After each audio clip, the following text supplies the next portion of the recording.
Something tells me these rotors are going to come off easier than mine. However, we really had not a lot of trouble getting mine off, but we did use freeze off on the studs. Just sprayed it there and sprayed it around the hub.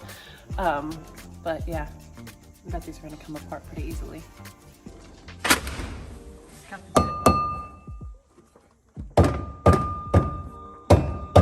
We might have to get the old freeze off. Or a bigger hammer. I think a bigger hammer. Yeah, I was gonna say.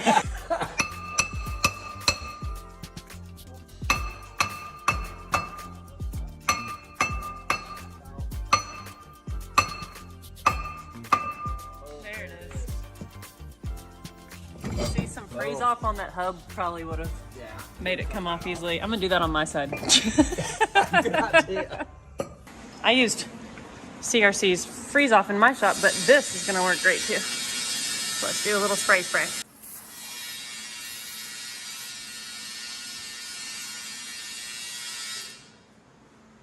Let that sit a minute. With it and see. Oh yeah, it's already coming off. It's already moving. Oh my gosh. Boom, done. That was easy. That was wildly easy.